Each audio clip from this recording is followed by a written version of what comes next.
Hope you all have refreshed.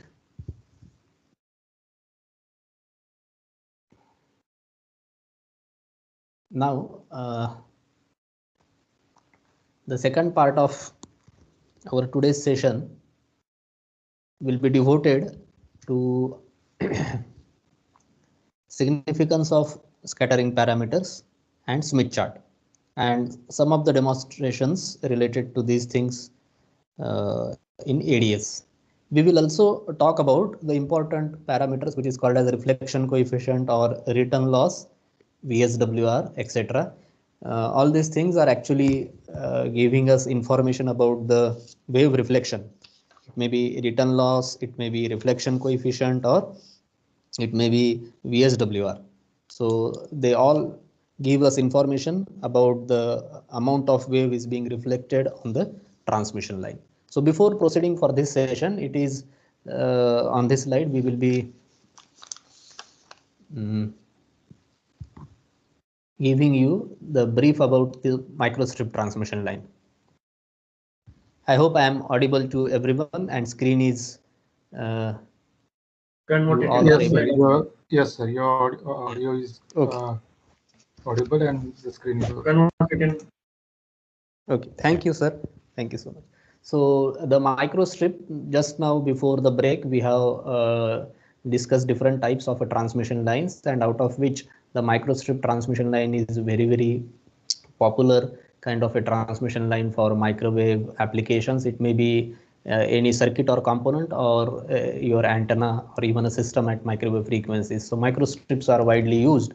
So what are the important characteristic parameters of this microstrip line are that we have a ground plane, which is a conducting ground plane. We have a conductor on the top. So generally both of them are made up of a same material and same thickness in most of the cases. We can model them as per our requirement, and we can certainly fabricate them with variable heights and variable we can say the characteristic parameters, maybe conductivity and so on. Then we have the dielectric, which is separating the top conductor and ground plane. It has got some dielectric constant called as epsilon r, and we have the height or the separation between these two conductors is called as the dielectric height. Okay, so these are some of the important characteristic parameters. Apart from this, we have one more parameter called as losses associated with this dielectric. So that is physically modeled as a dielectric loss, or popularly the term called as a loss tangent, which is actually about the losses offered by the particular dielectric which we have been used. So all these four parameters has to be there to design any microstrip circuit: dielectric height, thickness of substrate, dielectric constant, and loss tangent. So the four important parameters are being, 3 out of 3 parameters are being shown over here, and one parameter is the loss tangent. This microstrip transmission line generally do support quasi-TEM mode of propagation.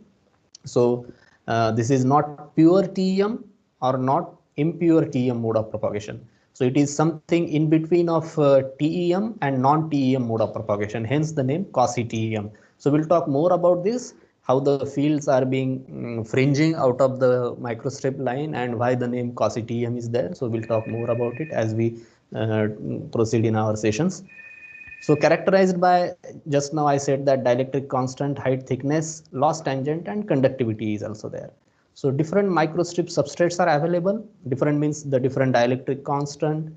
For given dielectric constant, we can have different heights. For different heights, as well as we can have different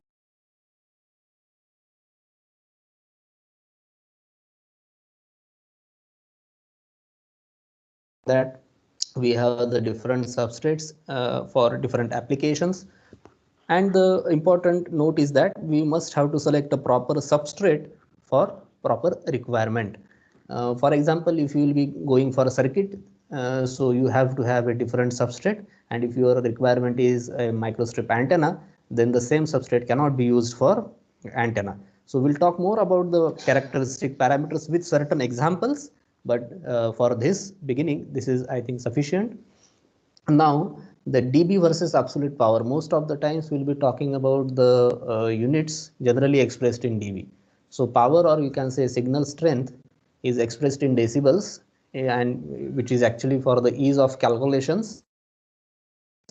1 dBm is actually relative to 1 milliwatt, maybe knowing to all our participants. Just to review, 1 dB watt is reference to 1 watt.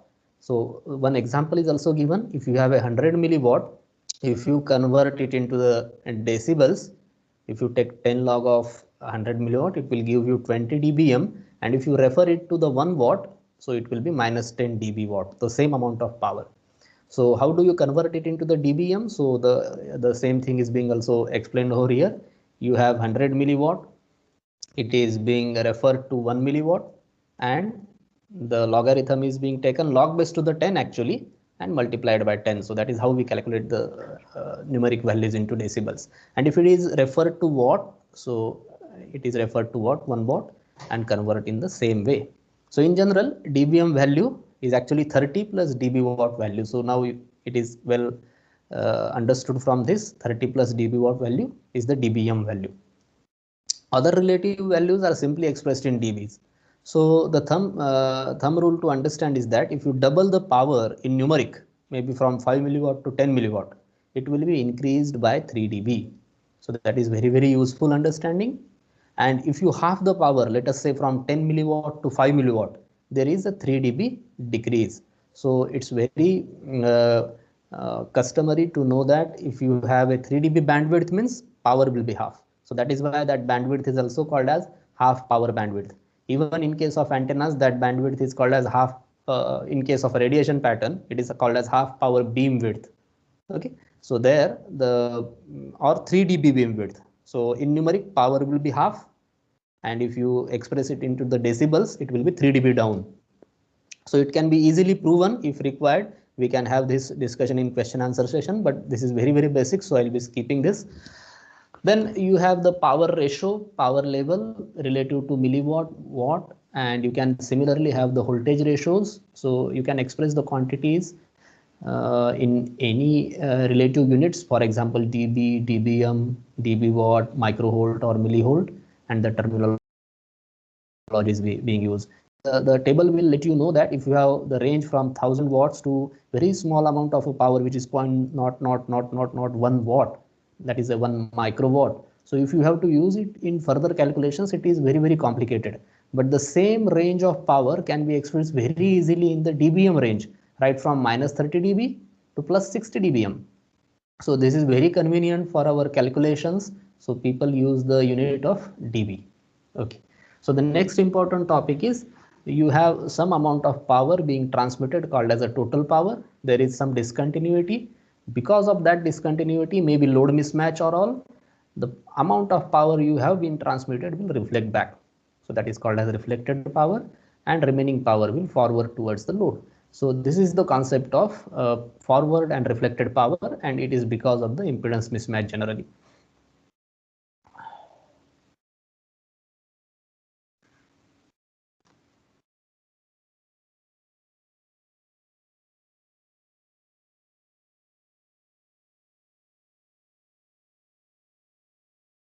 Okay, so the reflection coefficient, the important parameter which talks about the amount of power is being reflected, is called as a reflection coefficient, which is actually the ratio of amplitude of the reflected wave to the amplitude of the incident wave. So this is the reflected wave, this is the amplitude of reflected wave, and this is the amplitude of incident wave, and ratio of that is called as reflection coefficient. So this reflection coefficient is actually denoted by a capital gamma, and remember, this quantity is not a real quantity, which is actually a complex quantity. It has got magnitude as well as a phase, but when we use it further, we just focus on its magnitude, because phase information is not at all required when we have to convert reflection coefficient to VSWR or in reverse way. So but it should not make that kind of impression reflection coefficient is a real quantity. Reflection coefficient is a complex quantity indeed. Ratio of the reflected voltage amplitude to the forward voltage amplitude is the voltage reflection coefficient, and that can be also expressed in this way. And if you have the load impedance ZL and the characteristic impedance Z0, the reflection coefficient is expressed in that way. So I said this, it is a complex number that describes both magnitude and phase of the reflection. So whenever we write it into the mod gamma, so we talk about the rho, that is the only magnitude of the reflection coefficient, but however it is a complex term. So the value of reflection coefficient, its real part or the magnitude generally lies between 0 and 1. Okay, whether negative reflection coefficient means that the reflected wave receives a 180 degree or a phase shift. So we'll talk more about this. So the voltage standing wave ratio is measure of how well a load impedance match to a source. If you see this equation, ZL minus Z0 upon ZL plus Z0, if both ZL and Z0 are equal, so reflection coefficient will be 0. So that is the best case. And if they are mismatched, and how they are different means what is the difference between their amplitudes, the mismatch will be more and more, and the worst value is 1. Okay, so it is defined, VSWR is actually Vmax by Vmin on the standing wave pattern, which is actually you have the incident wave, part of that is reflected, so it is given rise to the standing wave pattern, which will be there in the transmission line. So generally it can be drawn likewise. So the ratio of Vmax with Vmin on the standing wave pattern is called as VSWR, and in terms of reflection coefficient, it is 1 plus gamma, magnitude of that reflection coefficient, over 1 minus gamma, where gamma just now we said that is ZL minus Z0. If it is the best match condition, what will happen? Because ZL and Z0 will be same, so gamma will be 0, and if this is 0, VSWR best value will be 1. So we have to understand this. The absolute magnitude designated by vertical bars, which can be seen here, of the reflection coefficient can be calculated from the standing wave ratio. Reverse way is also true. If SWR is given, you can always calculate reflection coefficient magnitude, or if reflection coefficient magnitude is given, you can always calculate for VSWR. So that is why I said at the start of this topic, your VSWR, return loss, and reflection coefficient are all different ways of characterizing the wave reflection. Okay, so I will try to demonstrate you through the ADS also. So we will try to see reflection coefficient and VSWR in ADS. So we'll make the simple circuit. You don't make this circuit in ADS, just concentrate. So I have created one schematic. So I have SR and L, sorry, series RL and C, series resistor, inductor, and capacitor. So I have specified some values to them, connected to a port which is a 50 ohm impedance, and I have used the palette VSWR, which will calculate the VSWR at port 1 by using the information of S11. I'll be sweep this circuit from 100 mega to 1 gig in step of 100 megahertz. So if I simulate this, you will see that I have got the frequency, and I have plotted this in this particular table in list format. So I will show you how we can plot this, but just see the table which I have plotted over here. At 100 megahertz, VSWR is a 3.5, and this at this particular frequency, the value of S11, which is actually the reflection coefficient, you did not to worry about where is the reflection coefficient in ADS. So S11 is actually the reflection coefficient at port 1, whose value is 0.557. And if you convert this reflection coefficient into decibels, which is actually, how do you convert this into decibels? If you take the minus 20 log of this 0.557, so it will give you the value of minus 5.084, because all these waveforms, these S parameters are basically, whatever S parameters we have, they are basically based on the voltage waveforms. So we know that as and when we have the voltage quantity to be converted into decibels, we have to multiply it by 20. So if you take, let us say 0.384, this is the reflection coefficient at 600 megahertz. If you want to calculate the dB value of S11, so you have to multiply this quantity with 20 log base to the 10. So you will get this term. So what is this dBs11? dBs11 is actually your return loss. All right.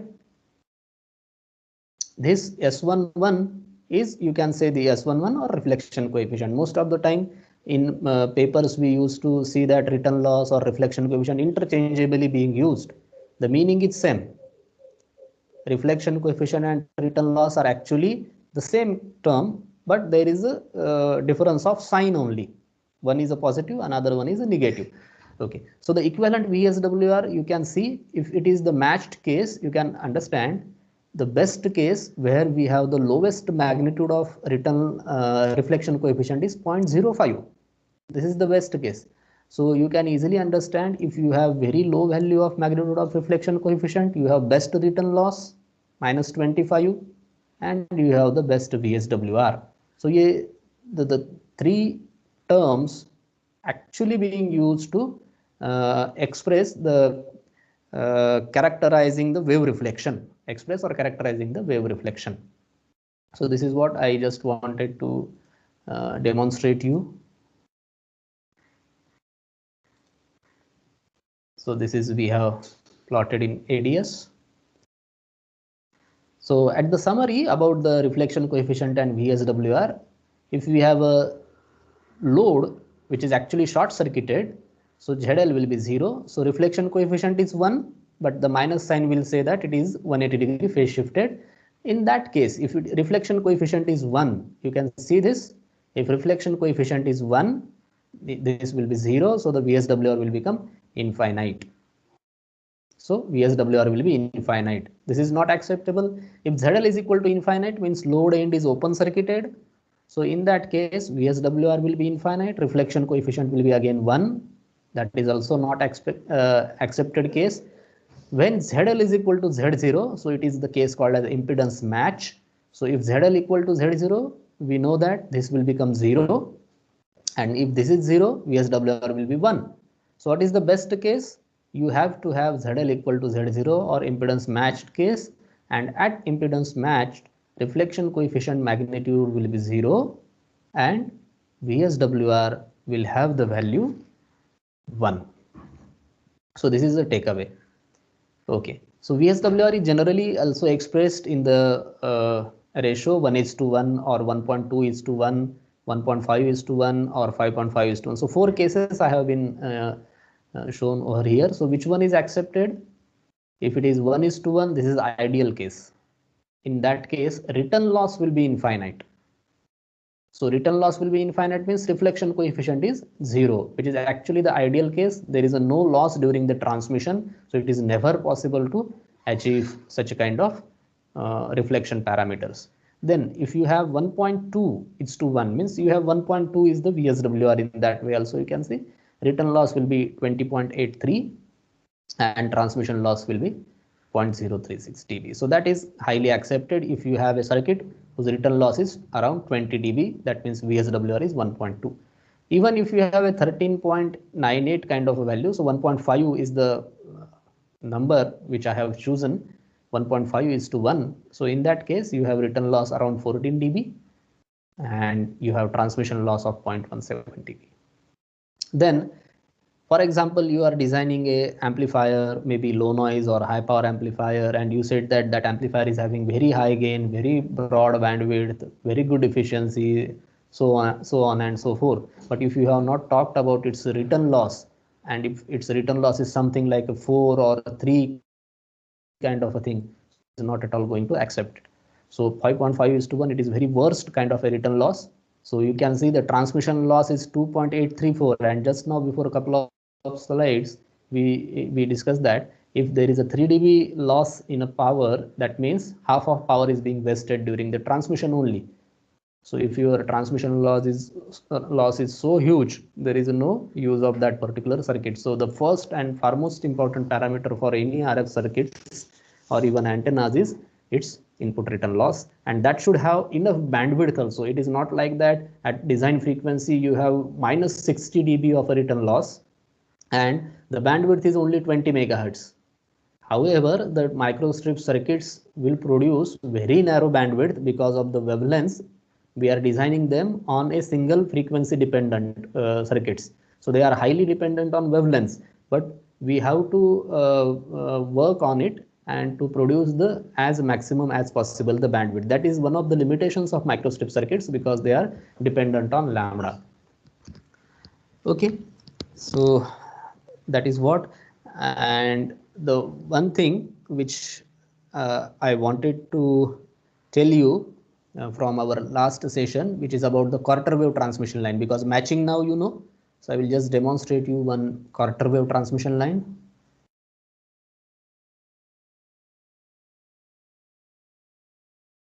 So let us see. So the slide, I will first show you that particular slide. Yeah, this slide, I just forgot to demonstrate this thing.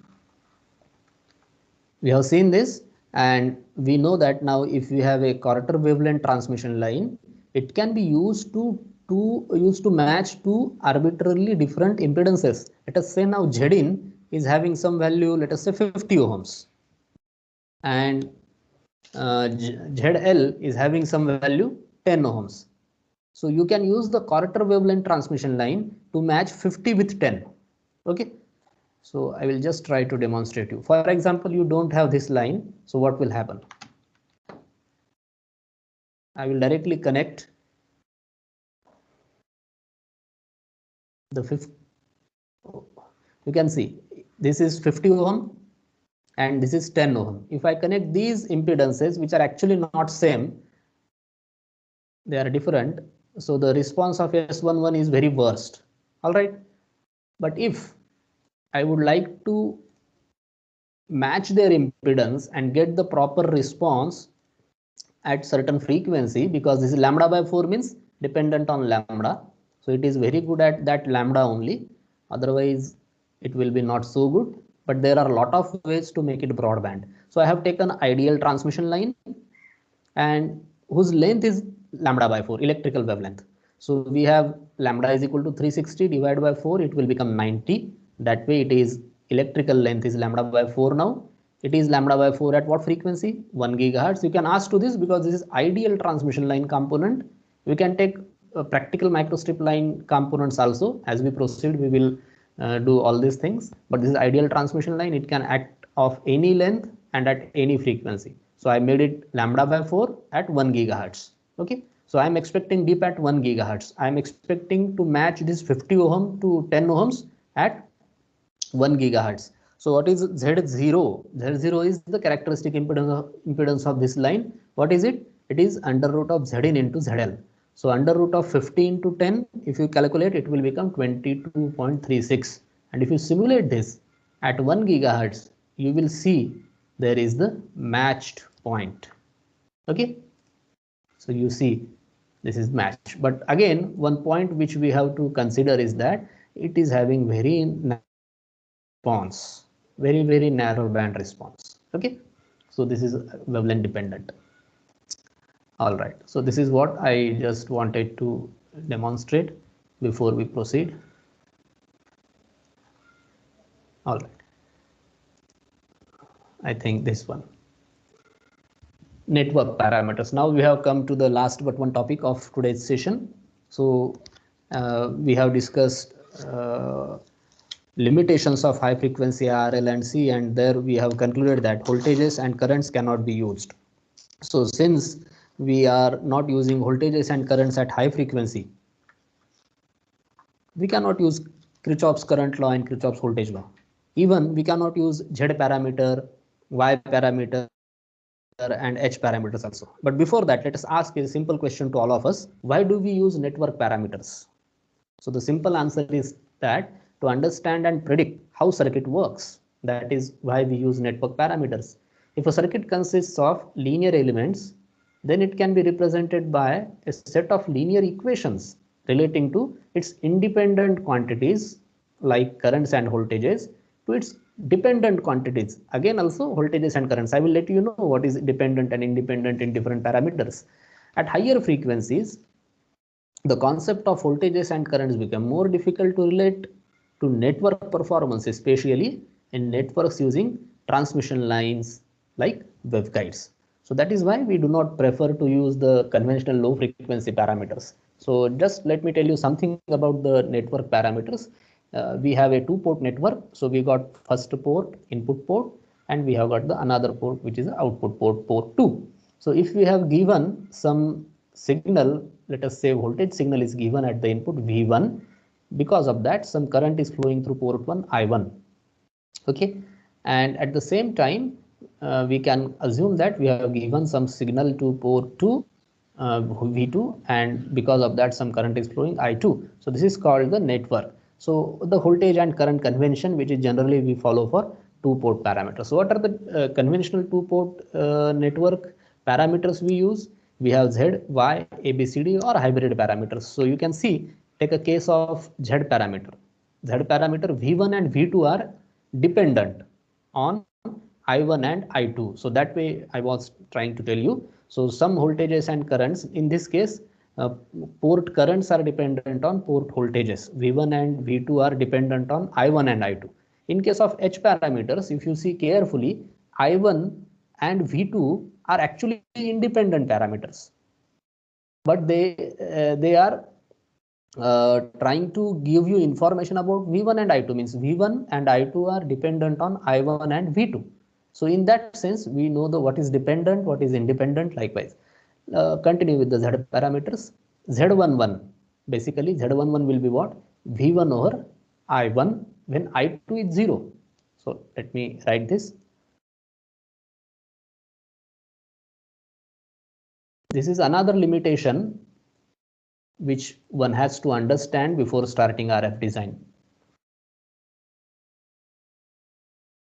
Just I will write one parameter, and another parameters you can think at your own. At I2 is 0. What do you mean by I2 is 0?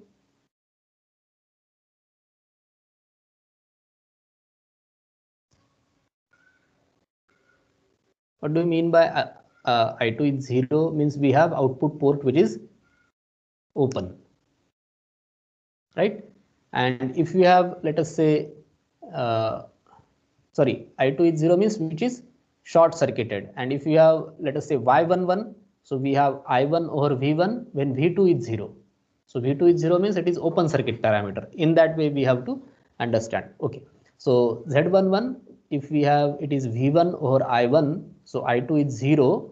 So in that case, we have to short circuit the output port, or we have to short circuit the input port. If we have to measure Z12, in that case we have to short circuit the input port. Or in this case, if we have to measure the Y11, it will be I1 over V1 when V2 is 0. So output port has to be open or input port has to be open. So either we have to make one port open or short if we are using any parameter Z, Y or H parameter.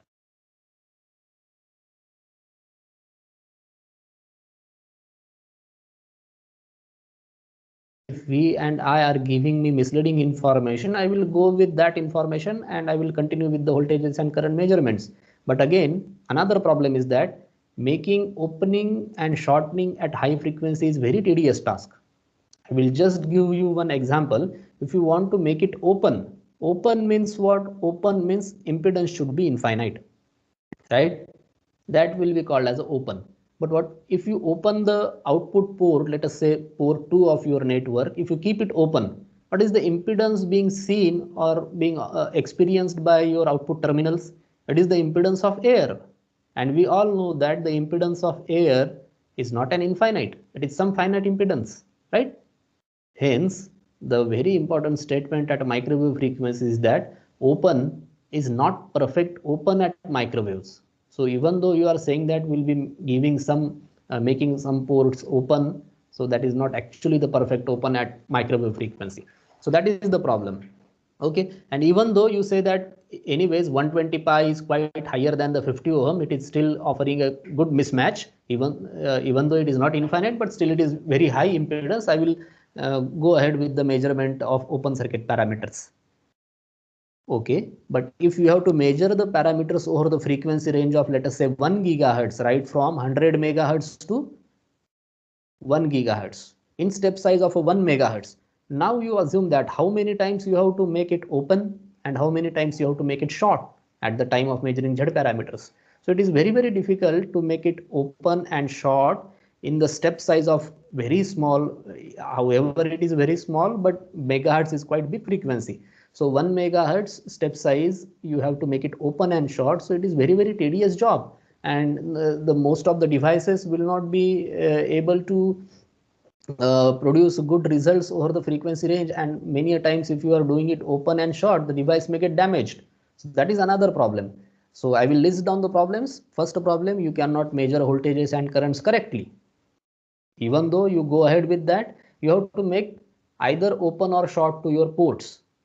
Open is not perfect open. And even though if you go ahead with all these things, again, making opening and shortening your input and output ports is tedious task and may damage some of your devices. So these are the limitations of conventional two-port network parameters. That is why we have come up with the new set of parameter called as the scattering parameters. So we have a two-port network, the incident voltage waveform A1 at port 1, and the amount of that will be reflected from port 1 itself is B1. So incident wave also we can say this is incident reflected wave at port 1, incident wave or some textbook they used to call signal. This is voltage equivalent signal A2 at port 2, and B2 is the reflected signal from port 2. So this is written in the fashion B1 is equal to S11A1 plus S12A2. Means if you write for S11, this is there on the next slide, S11 will be B1 over A1 when A2 is 0. When A2 is 0 means what? When A2 is 0 means you need not to short or open anything. This is A2 is equal to 0 means port 2 is matched terminated. That is the meaning of A2 is equal to 0, matched. Okay, so you need not to measure V and I. You have to measure voltages, actually the incident wave and reflected wave. And again, you need not to bother about shortening and opening of the ports. You have to just match them with the proper impedance. So you will get the values S11, S12, S21 and S22. So what are these parameters? S11 is B1 over A1 when A2 is 0, called as input reflection coefficient with the output properly terminated, or you can say matched. S21, it is B2 over A1, you can see B2 over A1 when A2 is 0, forward transmission coefficient. This is gain in amplifier, this is insertion loss in filters. Okay, when S22 is the output reflection coefficient similar to that of port 1 coefficient, and S12 is the reverse transmission coefficient. This is same for bidirectional device, same as that of S21. In case of filters, S12 and S21 will be same, but in case of amplifiers, this will be gain and this will be an isolation, because amplifier is a unidirectional circuit. Okay, so this slide will summarize all these important two-port network S parameters. S11, this can be popularly called as input return loss, expected value at least below 10 dB, minus 10 dB. Most important in any design, irrespective of your component, circuit or antenna. S21 is gain in amplifiers, should be as maximum as possible. And if it is insertion loss in filters, that should be as minimum as possible. In case of attenuation, it depends on the requirement. S21 is also called as attenuation, varies as per circuit and component requirements. S12 is reverse gain, as minimum as possible, and should be same as S21 in bidirectional devices, for example, filters. S2 filters or even attenuators are also bidirectional. S22 if they are not made up with the transistor.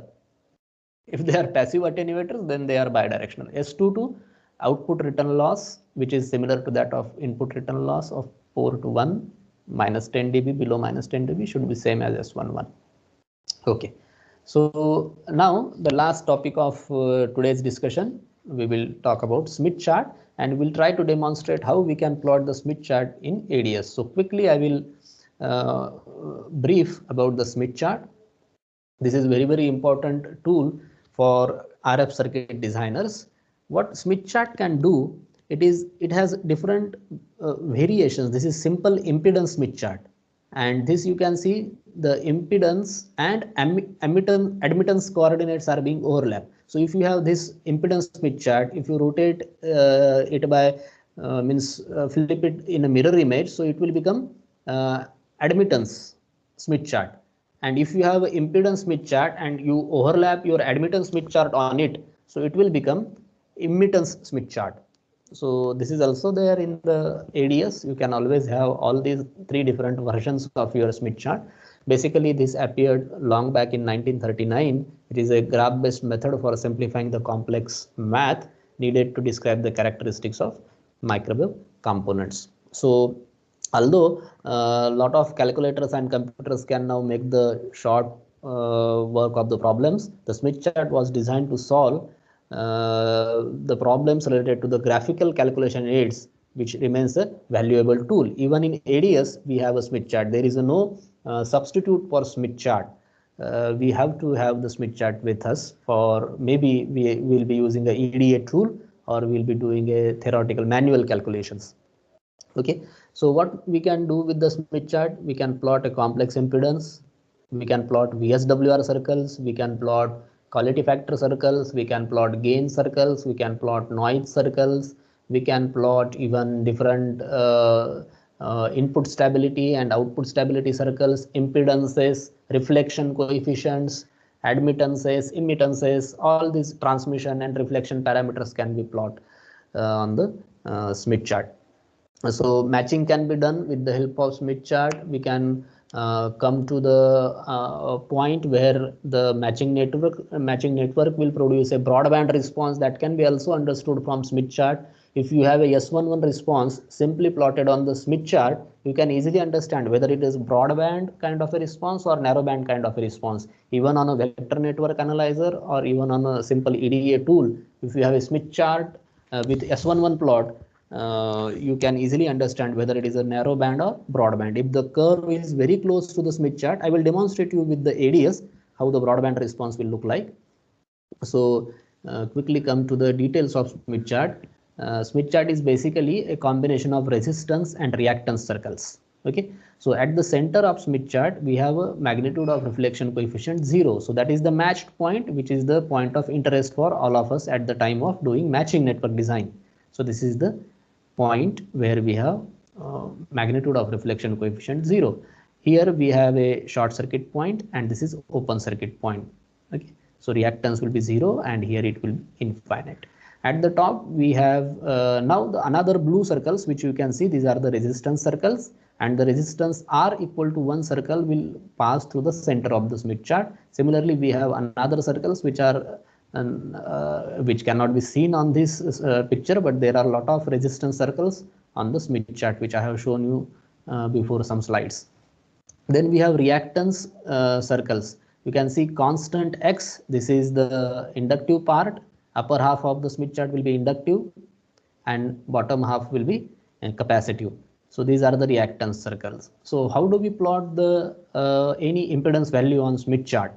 Let us say you have to plot this value 150 plus j 37.5. If you have to plot this value, generally we do this with the normalization, and that normalization can be with any value, maybe 50, 75, 300 and so on, but the most popular is 50 ohm. So we have to normalize the 150 and 37.5 with this 50 ohm impedance, so it will give us the value 3 plus j 0.75 ohms. So how do we plot it on Smith chart? So first we have to find out R equal to 3 circle, because we have R value R plus jx and R value is 3. So we first have to find out R equal to 3 circle. So on this circle somewhere there will be the impedance of 3 plus j 0.75. Okay, next we have to follow the constant reactance line of 0.75. Why 0.75? Because j 0.75. So reactance, since it is a positive, so it will be in the upper half. So 0.75 will be written somewhere here on the Smith chart. So we have to see that where R equal to 3 circle intersect this 0.75 line on Smith. So that is the point of our interest, which is 3 plus j 0.75. This is how a simple impedance can be plotted on a Smith chart. So now I will try to demonstrate you how the simple impedance can be plotted by using ADS. Let us say we have to plot impedance of 25 plus J25 on the standard Smith chart.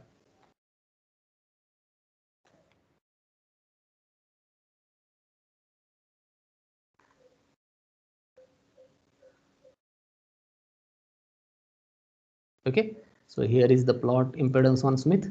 So I have created the same circuit arrangement. So I will be doing this on single frequency. I am not varying the frequency. There is no meaning of this because start and stop is 1 gig only. So I have connected second port, which is 25 plus J25. And if I simulate this, I will first delete this. I will take a Smith chart, place it over here and select S11. So you can get it over here. You can simply place a marker on this point. At 1 gigahertz, it will read the value of your impedance.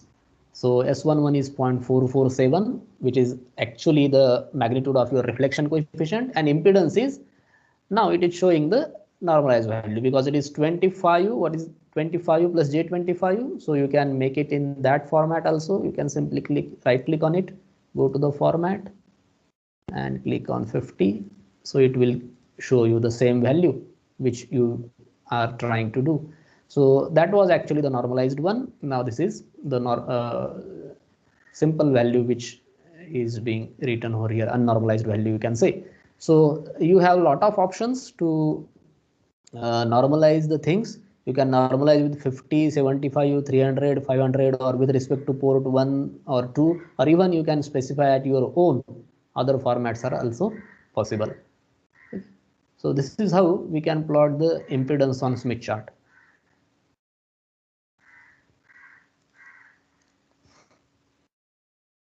So there are another lot of options available in ADS.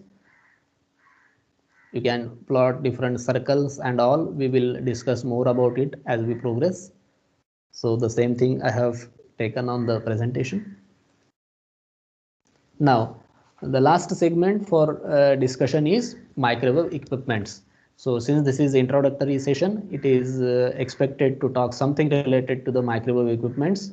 Generally, we have three different important instruments. One is a signal generator required in the microwave lab. Then we have a spectrum analyzer and network analyzer. So we all know that signal generator is usually used to generate the different specification signals.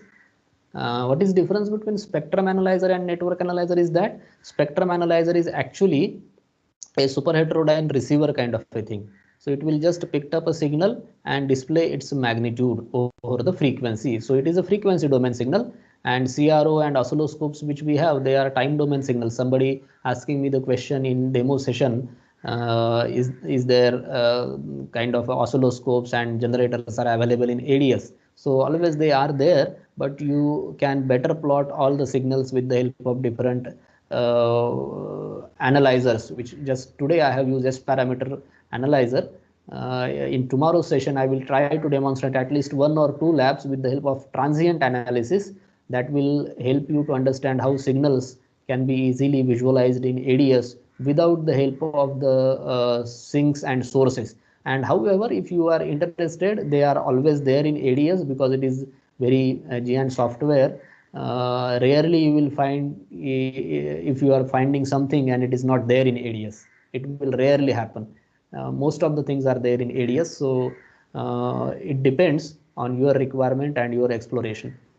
So I was telling you, spectrum analyzer is the thing which is actually a frequency domain instrument, a super heterodyne receiver which takes the signal and display its magnitude over the frequency in frequency domain. So that is very, very useful to do the frequency characteristic study or frequency domain analysis of any signal. Then the most important instrument should be there in any microwave lab is a network analyzer. So what is the difference between spectrum and network analyzer? So direct S parameters you can measure, because you know that S parameters are complex quantities. It may be S11, S21, S12 or S22. We are talking just about 2-port networks. So all these parameters do have magnitude as well as phase. So when we have to have the information about magnitude as well as phase, we have to go for a vector network analyzer. There is one category called as a scalar network analyzer, which just produce or just measures the magnitude of your S parameters, but that is not sufficient. Most of the times we have to have information about phase of the signal. So for complete characterization of microwave circuits, we should have a vector network analyzer. So there are a lot of variants available in the market, and you can just survey for this. I have taken two renowned manufacturers in this particular field. Spectrum analyzer you can see, which is made up of Rode and Schwarz, and the microwave generator and network analyzer I have taken from the Keysight website. So this is also another leading instrument manufacturer in the field of RF, and ADS is also the product of Keysight technologies only.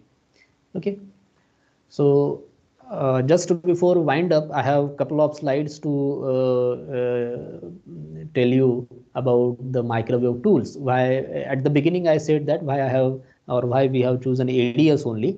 I will just take this discussion in further and try to compare some of the important EDA tools or specifically EM tools available in the market. So the tools are basically categorized on the basis of the computational technique. If you can see the FEM method,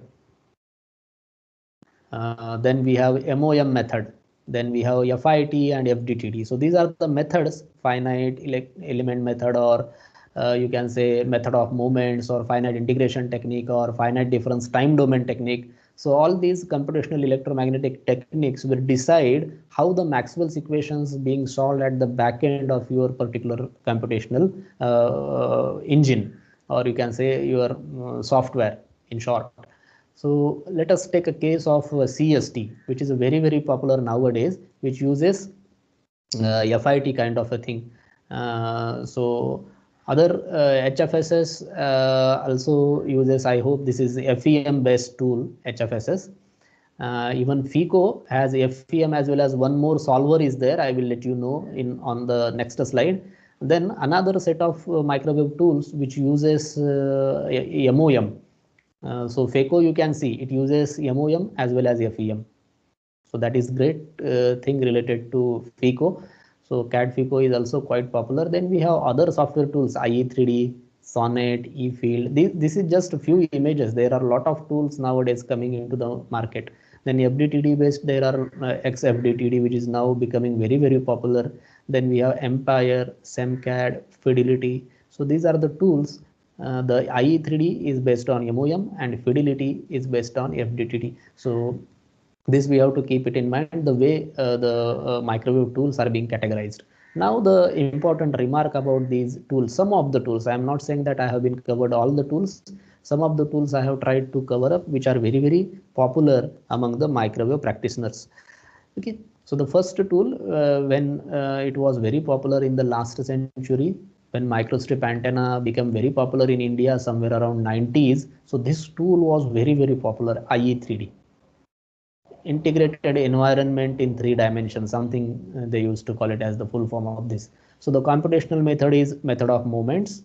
And the remark which I have studied about this tool, this is best for simple structures. For example, rectangular or circular antenna. If you start with the HFSS or CST, so for a beginner, it is very difficult to understand what should be the box dimension, how I should create the cylinder, or how I can start designing a simple patch antenna. So it is, I am not criticizing any tool. This is just my personal opinion. If you start directly with HFSS or CST and your application is just to design a rectangular patch antenna, being a undergraduate student, you are not interested to take away any research in this particular field.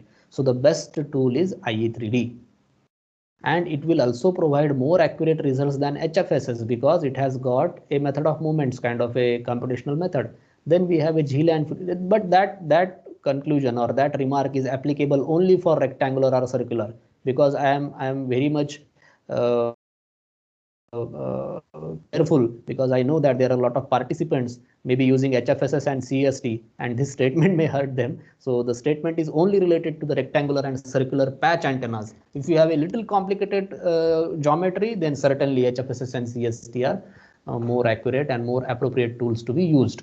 Then you have HFSS, which is a FEM kind of a thing. Here I talked about this Gilliland fidelity, which is FDTD based and useful for dielectric resonator kind of antennas, suitable for large and small structures. HFSS is very popular tool since last 20 years. It is very useful for complicated structures, and for complicated structures, you see, this will be more accurate than IE3D. So these are the some general remarks. And then CST, which is using finite integration techniques, which is similar to that of FDTD. And for complicated structures, it will be more accurate than IE3D. So CST and HFSS are very popular tools nowadays in the 3D EM simulation kind of a tools. The people, those who uses HFSS and CST, they used to call it ADS is not a complete 3D tool, because they have 3D kind of a geometry itself. While you will be drawing anything, for example, you will be drawing a microstrip patch antenna, you draw it in a 3D. So that is why the HFSS and CST are complete 3D tools. But as we all know that every software releases its updated version, and since 2017 onwards, ADS has also given the 3D picture. If you just simply press a 3 button on your keyboard, your 3D structure of your planar antenna can be visualized. So okay, that is the good thing. But being a beginner in RF, I always support to go with the 2D drawings. That will be little easier at the drawing. Once you have done with your drawing, then you can visualize the structure in 3D. So anyways, that is also possible in ADS also. Then we have the next tool, which is a FICO, CAD FICO, which is providing MOM as well as GTD engine. So suitable for large structure. Example, you have reflector dish antennas. GTD cannot be replaced by HFSS or CST. That is the most important advantage, because of why FICO is having its own customers. And then the important tool which we will be talking about, and we are talking about, is advanced design system software. It's product of Keysight. Earlier it was Agilent. I will talk more about it in our tomorrow's first session. So it has got two engines. Method of movements means it has got IE3D in it, and it has got HFSS inside of this. So what do you expect more? You have HFSS as well as IE3D in a single software. So that is how it can support your all passive active circuits and components, including antennas. So even you can use it for circuits, electromagnetic, IC designs, maybe MMIC, RFIC. You can have device modeling kind of applications, or you can have a system level applications, and many more than that. So it is a complete suite for RF engineer. It can serve as maximum as possible expectations of any RF engineer. So ADS should be studied at the beginning, and depending on our requirement, if your requirement is a 3D structure design, so maybe CST, HFSS or FICO can be taken further for future work. Okay, so the fundamental rule is that we should use the right tool for right job. We have to first identify what is our job, and based on it we have to decide the tool. Otherwise our application may be a simple rectangular patch antenna, should be for dual band, and we are doing it with CST or HFSS. So first 1 month or 2 months we will be devoted to understand the software only. Otherwise, if we start it with the simple IE3D or maybe ADS kind of a tool, so it will give you a quite acceptable results at the start, and gradually if you can do better in 3D geometry windows, you can switch at any time to CST and HFSS. So this is one way to understand your problem and what tool has to be used. So I hope this is what I have to cover for today's session. So now I will open the question answer session. If you have any specific questions related to the topics which we have discussed today, I'll be more than happy if I could answer your questions.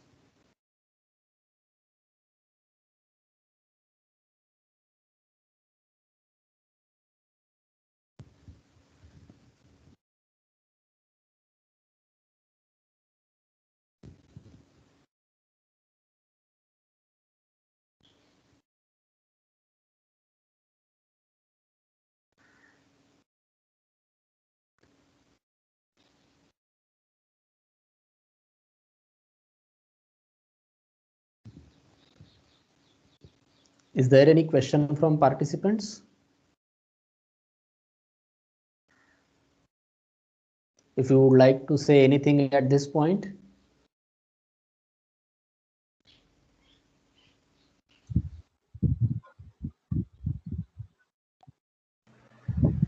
Hello, sir. Yeah. Hello. Yes, please go ahead. Sir, actually, in microwave amplifiers, tubes are explained or not? Means explaining or not? Yeah, we will be conducting 2 days on microwave amplifiers. What is the syllabus, sir? On microwave amplifiers, we'll start with the basic S parameter understanding, which we have discussed actually today. We'll start with the S2P file, and we'll go for maximum gain amplifier, specified gain amplifier. This will be actually the making a runaway for designing low noise and high power amplifier. Then we'll design at least one low noise amplifier, and if time permits, we'll design high power amplifier, or at least I will demonstrate step by step how high power amplifier can be designed, right from schematic, DC IV characteristics to the generation of layout of your power amplifier. So that is what I have planned. Okay, sir. Thank you, sir.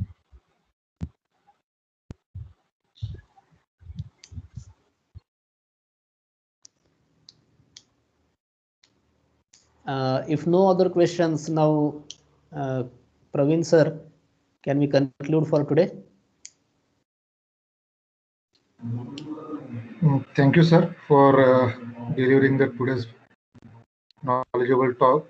I know this is the theoretical talk today, but from the tomorrow, the participants will witness the hands-on session. So, with the permission of chair, I declare that today's session is over. We'll meet tomorrow at 2:50 o'clock. So, thank you, sir. Thank you, sir. Thank you, all of you. See you tomorrow. Bye-bye.